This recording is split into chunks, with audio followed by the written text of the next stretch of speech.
Alright, welcome back to the second lesson here in Unit 5. It's Mr. O again. I hope you're having a good day. We are going to learn today the first algebraic method for solving systems of equations, and we call that one, of course, the substitution method.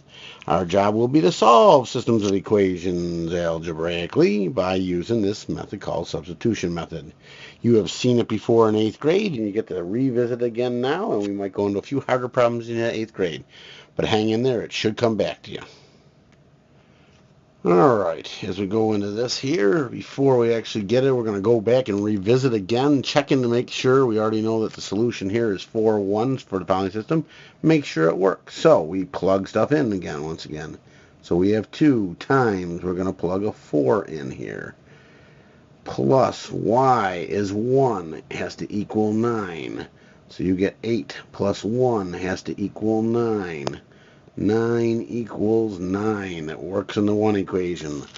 But if you remember correctly, you got to always make sure it works in both. So in the other one here, we're going to plug 1 in for y, and that has to equal, plug 4 in for x minus 3. Well, you know that 4 minus 3 is 1.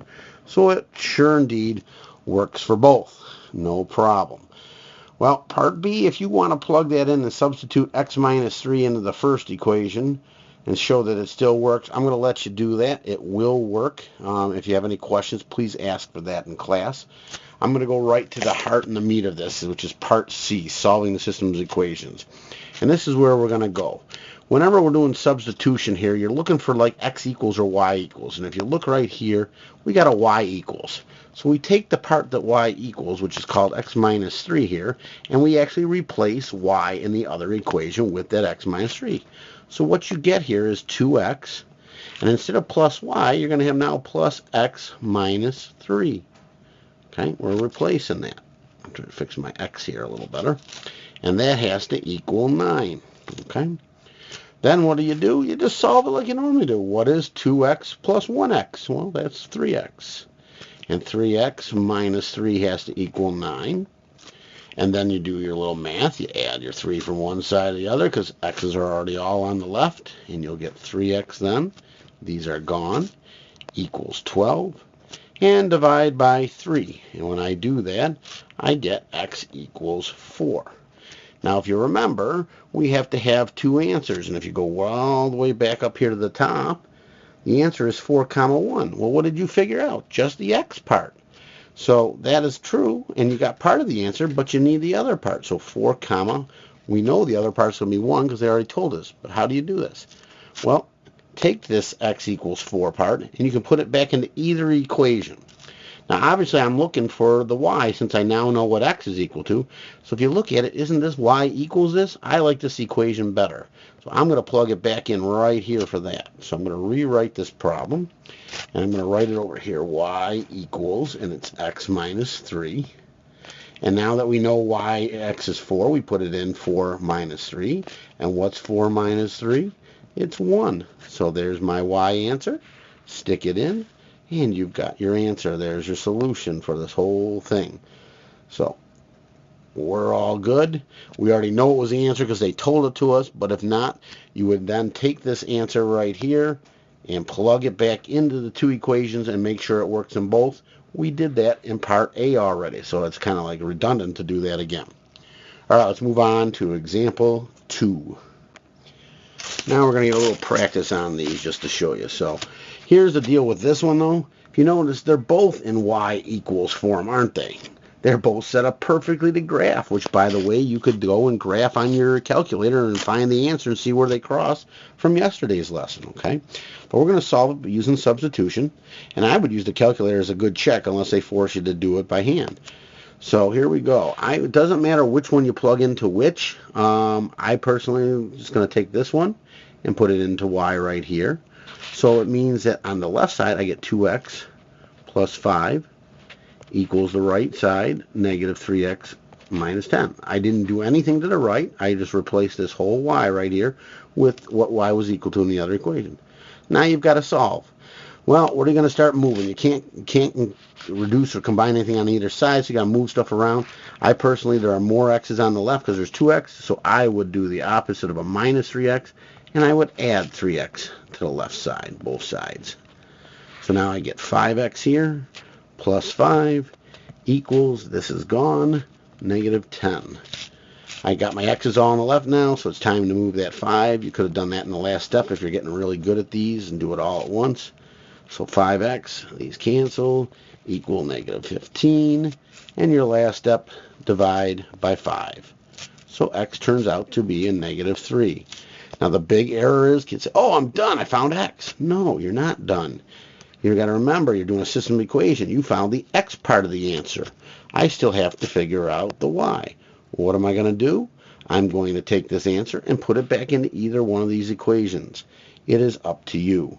I personally like that first one there, so I'm going to put it into this one here. I'm going to take that answer now and stick it in right there. So I'm going to get y equals 2 times a negative 3 plus 5. So I get negative 6 plus 5. And when I do that, I get a negative 1. That's the y part. So stick that answer in down here, and there's your solution. Once again, your best bet is to check it either by the graphing calculator or plug the answer back into both equations. I want you to pause the video right now, and I want you to try 2b. Okay, that's what I asked you to do. Pause and try 2b. Okay, hopefully you got an answer of 3 negative 2. But I want you to show your work. If you didn't get that, please ask questions right away in class tomorrow. And we will check to make sure you showed your work, okay? We don't want just an answer.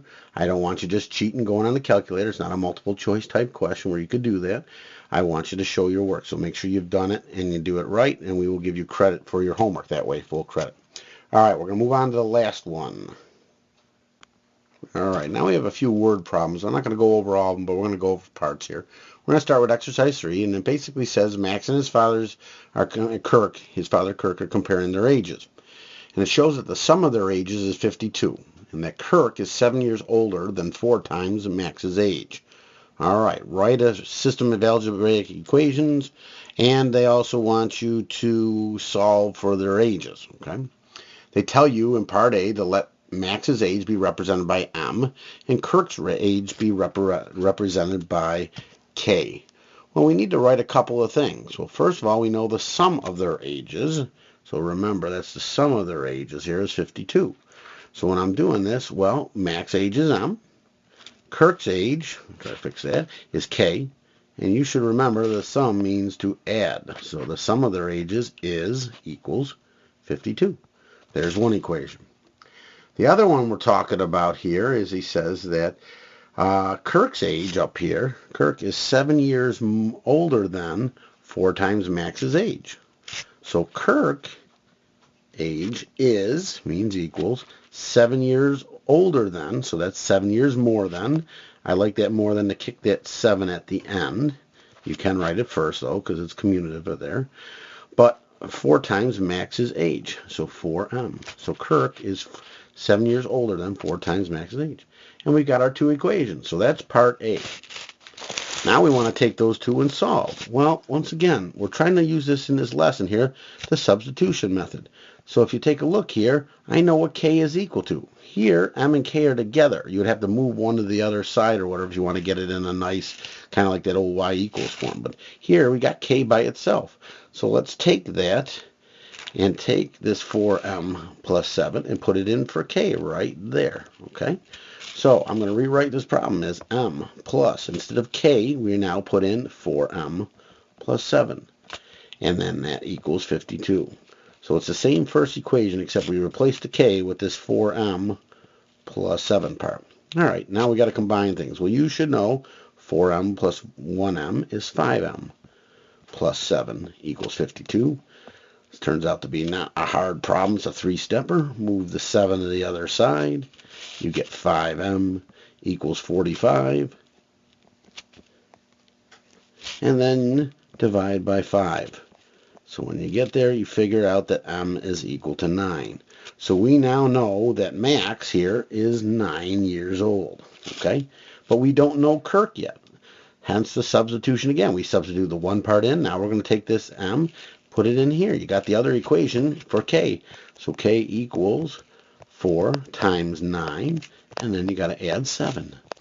So 36 plus 7, and that gives you Kirk is 43 years old. So there's your other answer. Kirk is 43, and there are your answers. Obviously, you should check the two equations in there. Go back and look at it. Did the sum of the two add up to 52? Sure. If you add 9 on to 43, you'll get 52. Is Kirk 7 years older than 4 times Max's age? Well, 4 times Max's age is 36, plus the 7 is the 43. So we know that already works on that part. All right, but definitely check it both either by graphing, using your graphing calculator, or by hand. Time to move on. One more we're going to do. All right, on to example 4. It says 2 cell phone plans offer different text packages.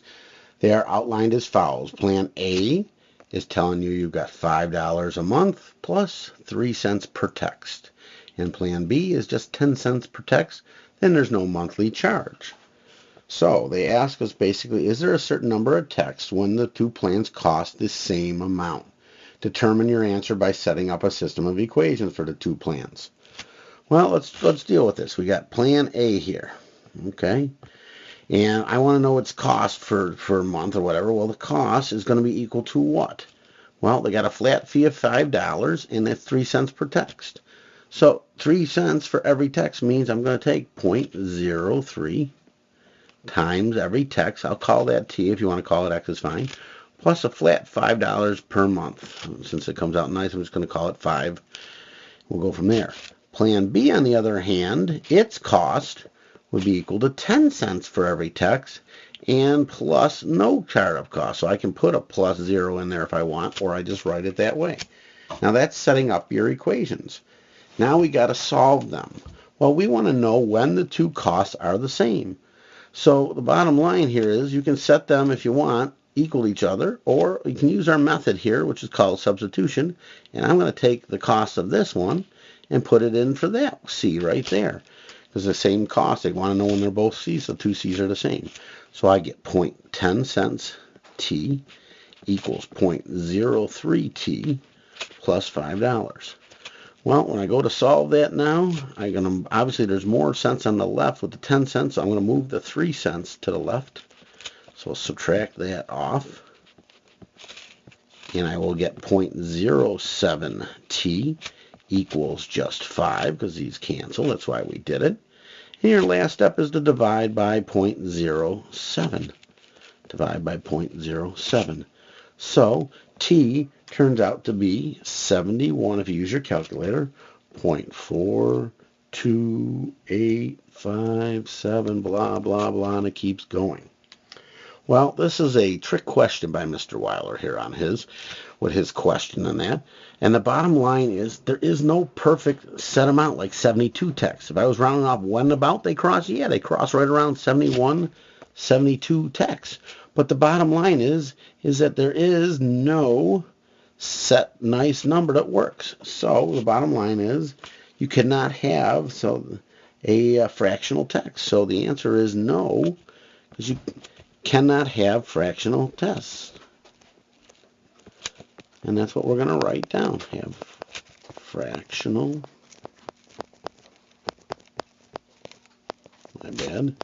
texts. So it's a trick question. Yes, right around that mark, 71.4, but you can't have a half text. So bottom line is that was a little bit of a trick question here, but it's not hard, and we use substitution up here, and you are able to do that in these type of things. Give it a try in number 5 and see if you can do that, and we will check on that one as well in class tomorrow. Don't forget to write a nice WSQ. All right, have a good one.